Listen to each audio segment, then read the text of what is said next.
Are Crocs humanity's greatest achievement or one big scam? Today we're pitting a Croc truther against someone who's never worn them before in their life to see if the shoe can live up to all the pros or if they've been a con all along.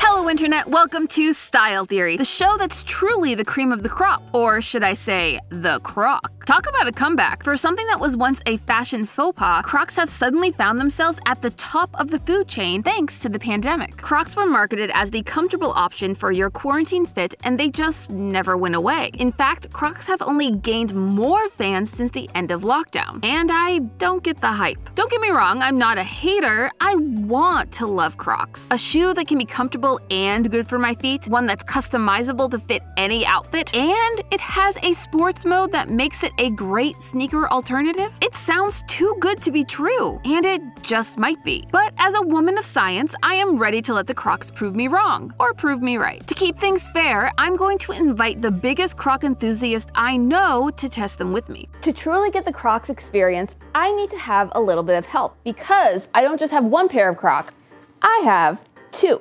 Look at these lovely things. They're Pringles branded because I thought that was fun and I am a sucker for any Instagram ad ever. That being said, they are also our channel colors. Yes, I know that this is orange, but it's a toasted food theory. It's summertime. He's a little toasty, but we're actually missing one channel in this lineup.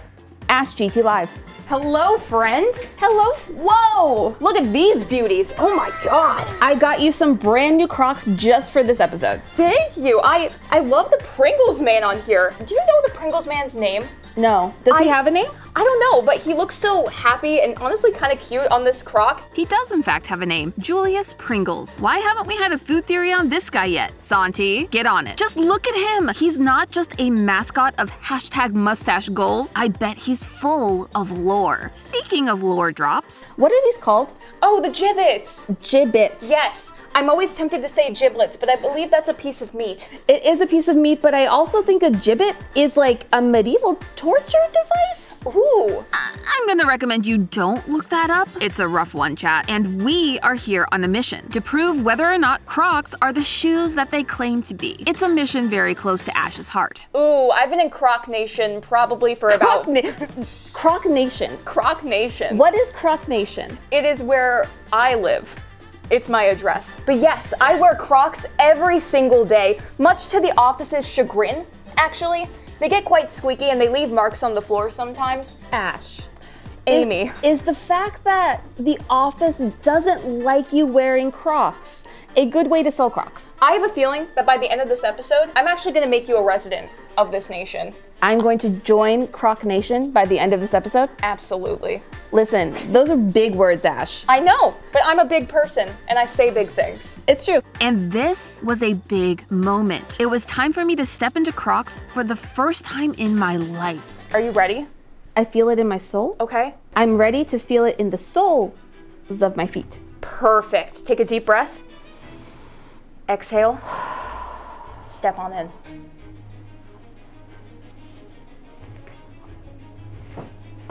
How do you feel?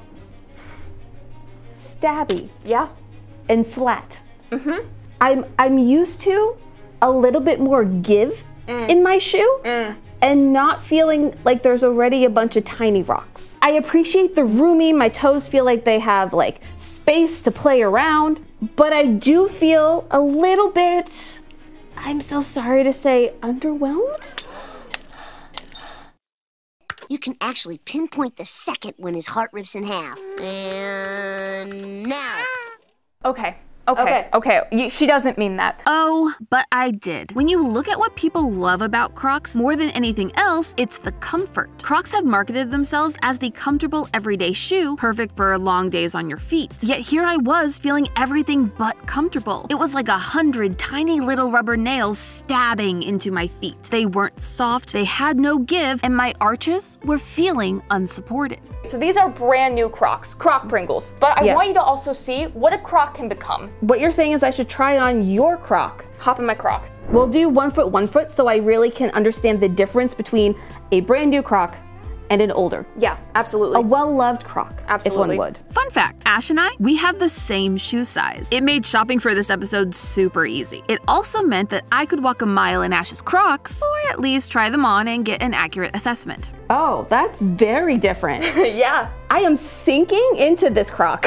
Where this Croc is flat, this one has a landscape, if you will. Yes. It goes up, it goes down, and are you a heel walker, Ash? I tend to evenly balance it between the ball and the heel. Because I'm like, the heel of this one is telling me a different story. I might actually say, like, check out your foot doctor. Turns out that foot doctors are not singing the praises of the Croc. According to some experts, Crocs may be good for the short term, but long term it could put your foot health at risk because of that loose, comfortable fit that people love. As this article from ArtNap Surrey says, the main reason that you should not wear Crocs every day is that these shoes do not secure the heel. When the heel is unstable, the toes can grip, which can cause tendinitis. I was definitely feeling that instability. These were some roomy little guys, despite being my exact shoe size. Look at all of that extra room on the sides. Yet Ash, my shoe size twin, didn't have that issue. It seemed to be because our feet were different shapes. But would that really make a difference in our overall experiment? We'll check in at the end of the episode to see how our feet are feeling after a day in these Julius Kringles. Get it? Croc, Pringles, Kringles? Anyway, there was one key feature that could solve the stability problem: sport mode.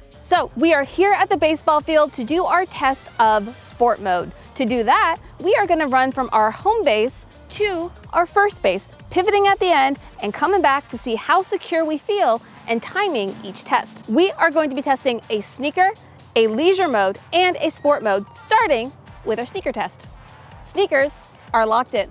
The run would test how sure-footed we felt in each shoe option, while the pivot would put that heel support to the test. If the shoe can't support, you must abort or risk a broken ankle. I'm actually thinking that the sneaker's gonna win because I feel more secure already being able to lace these shoes up as tight as I possibly can. But Ash, what do you think's gonna win? Oh, sports mode. 100% of the way. Nothing locks you in like a good strap, you know? I would argue.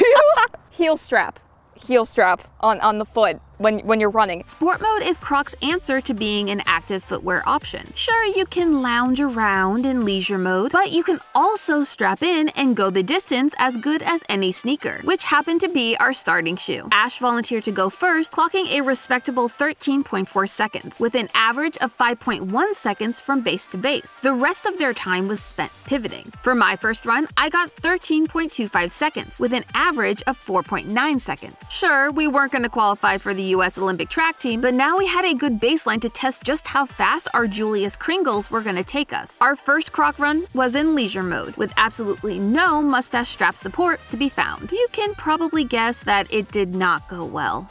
Oh, I don't like this at all. God, feels bad, feels so bad. My leisure mode was a ghastly 14.11 seconds, while Ash gained over 4 full seconds, coming in at 17.68.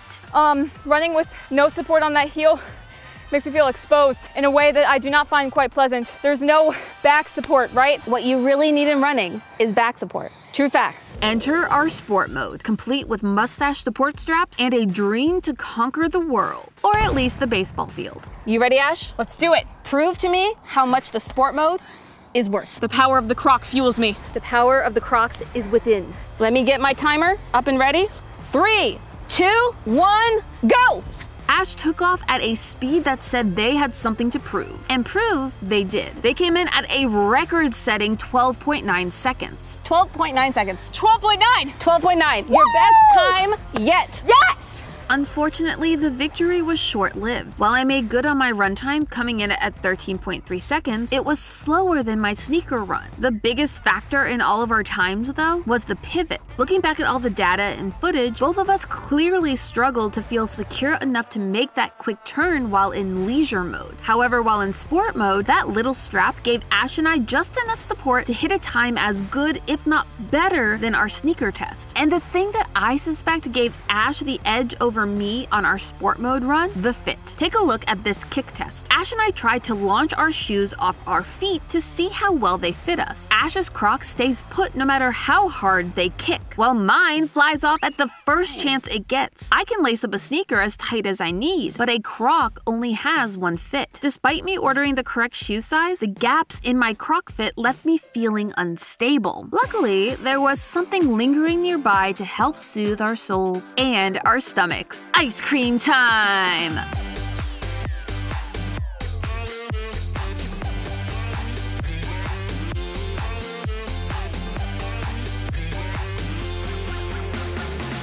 After that well-needed cooldown from the hot North Carolina summer, we dropped Sam back at Theorist HQ and headed to our next destination, the gym. In recent years, Crocs have become a go-to gym shoe. Get some Crocs. You might be thinking Vans, Converse, Nike Blazers. No, you're all wrong. Crocs are the best gym shoe. I was ready to find out, though the pressure of whether or not I was going to join Croc Nation by the end of this episode was clearly getting to me. I do nothing if not bring iconic fashion everywhere I go. So very true. Oh. This is actually my first time going up Crocs and stairs, so we will document this moment. If you didn't catch that flub, I dare you to watch it again until you do, and then get in the comments to see if you were first. Ash and I started by trying out the machine selection. Yay! More cardio, because we didn't get enough of that in round 1. Ash tackled the Stairmaster while I strapped into the stationary bike, and immediately there was a problem. The only danger here are the actual Jibbitz? Yeah. What are they called? Jibbitz. My Jibbitz keep getting stuck in the strap. Danger wasn't going to stop our test. We moved on to the ellipticals, where once again, the only problem was the Jibbitz. They got caught in the foot cover of my machine, whereas Ash's open-toe machine had no issue. While Crocs as a gym shoe was still up for debate, I was certain of one thing. Jibbitz have no place in the gym, period. Moving on to my personal favorite machine, the leg press, we found it to be a huge success. The flat foot of the Croc made it easy to get a solid footing, at least until we got to the free weights. While Ash had a powerful foundation, I was a wobbly mess. And it all came back to that extra room in my Crocs. The problem that's happening, here's the problem. Here's my foot. My foot wants to either go this way or sideways. And so it's not laying flat on the Croc, where in a sneaker that's held to my foot and not a looser fitting Croc, I wouldn't feel like I'm like about to tip over one way or the other. It's really interesting. It feels like I actually have a very even weight distribution in my foot. When I'm going up and down, I felt very well supported. It might just be because of like foot shape. My feet are not walking. So maybe the Crocs are doing better for you because you have that like even footing, where my little like long noodle foot is just going like this. I was starting to feel like I was being exiled from Croc Nation by Julius Kringles himself, all because of my foot shape. I felt defeated. Crocs brought Ash so much joy, and I wanted to feel that too. I wanted to love them, but they didn't love me. For a shoe that's meant to be so customizable, that felt like the biggest letdown of the journey so far. But just as it felt like the doors of Croc Nation were closing on me forever, there was a light in the distance. One that we had yet to test. Something that could change the fate of not just my Croc journey, but all of Croc Nation. Crocs are in hot water, literally. The company is currently facing a class action lawsuit after allegedly failing to properly warn customers that their Crocs can shrink when exposed to heat. Many people claim that their Crocs were ruined after being left out in the sun or in a hot car. And when you add water into the mix, that effect gets worse. Just one small problem. Crocs claim to be a water-friendly shoe. So even though it looked like Croc Nation had turned its back on me for Ash, who believed in the power of the Croc, I wasn't going to turn my back on Croc Nation just yet. Today, I was going to see if I could save Crocs from a lawsuit, or finally prove that they really were all hype to begin with. I grabbed my blue Julius and brought him out into the hot North Carolina sun for a dip in the pool. Then I left him to sunbathe for the next hour. However, the weather was not on our side. The sun was not sunning, but I had a backup that could easily replicate the hottest summer day or your stuffiest car. A dryer. I mean, if it can cook a steak, it can surely shrink a Croc, right? I popped it in and set it for a quick dry cycle. Press? Pull? How say yes? Oh. After waiting and waiting and waiting, it was finally time for a victory dance.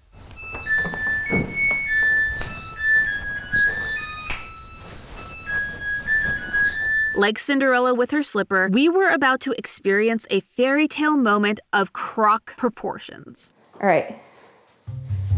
Oh wait, it is actually smaller. It is actually smaller. It is, oh my gosh. I know it's hard to see. I know it's hard to see, okay?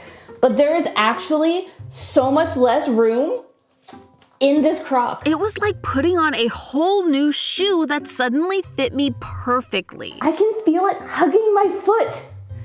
My mind is blown. I am once again shocked by the things that we find on this channel. Crocs are made from a material called Crosslite, which is a polyethylene vinyl acetate, also known as a PEVA or an EVA. If you happen to be a cosplayer, the name EVA probably sounds very familiar. EVA foam is a common crafting material used to make cosplay armor and weapons. It's popular due to how easy it is to mold and shape when introduced to heat, just like our Croc in a dryer. The air inside the EVA expands, making it soft and malleable. When it cools, that foam shrinks and hardens as that air constricts. So we're gonna let it cool down, and then we're gonna show Ash that this might have just changed the game. After letting the Crocs cool, Ash and I sat back on the couch where everything started. Ash, Amy. I have invited you here to the set of the GT Live, your home turf, Yes. to tell you something really, really, really important. Okay. I am part of Croc Nation. You're in Croc Nation? I am in Croc Nation. Look at this. I was able to custom mold this to my foot. That is wild. Look at that. Look at that difference. This is a whole new ball game. Whoa. Suddenly, I am supported.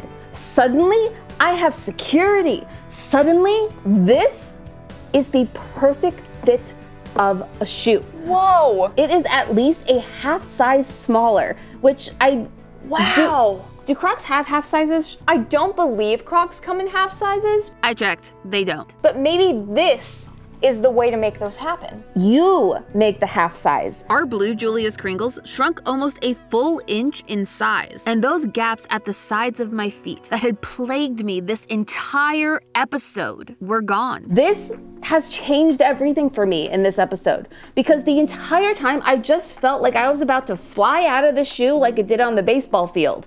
I felt insecure. And now I get it. I'll admit it, this one little trick completely changed my opinions on Crocs. Instead of wearing my Crocs day in and day out with just the hope that it would eventually mold to fit my foot, I was able to hack the system and get a custom fitted shoe in just 30 minutes. I wasn't the only one having a moment of revelation. Even Croc expert Ash was coming out of this journey with a new understanding of their favorite shoe. How does it feel on your foot to wear a new Croc? You know, I forgot how uncomfortable it is to break into Crocs at first. It's very stiff and very flat, and I think that has a lot of benefits. Like when I was at the gym earlier, it was really helpful for staying stable. Not being at the gym though, or running, it's very stiff on the ball and the heel of my foot. At the end of the day, that really was the big takeaway. While Crocs can mold to fit your foot and be a great everyday shoe in the long run, when you first get them, they can be rough to wear even for the biggest Croc lover. And you know what? That sounds an awful lot like another famous footwear brand. You have probably heard of Doc Martens, even if you've never worn them before. They notoriously have a reputation for being stiff and uncomfortable to wear when you first try them on. Trust me, I've dealt with it myself, it is no joke. It's such a well-known issue that Doc Martens themselves actually created how-to guides and products to help customers break in their new boots. To them, it's not a flaw, it's a feature. Docs know that no matter what they do, their shoes are going to be tough on customers when they first get them, and they're trying to help. Honestly, Crocs could learn something from Doc Martens here. Instead of running from the truth and opening themselves up to lawsuits, all Crocs needs to do is embrace their shrinking shoe as a selling feature. A perfect size Croc can compete with a sneaker in terms of performance, flexibility, and foot support. We've proved it. So Crocs, take a piece of advice from your local noodle foot girly. You can't claim to be the king of customizable shoes when you're failing to help your customers customize their fit for their unique foot shape. And if that means encouraging a little tumble in the dryer, so be it. Embrace the shrinkage. And who knows, maybe then you won't find yourself being sued. But hey, that's just a theory. A style theory. Keep looking sharp. And if you want to learn more about how to support your feet, then slip right into the video on screen now to watch us debunk the reality of Barbie's iconic pink heel.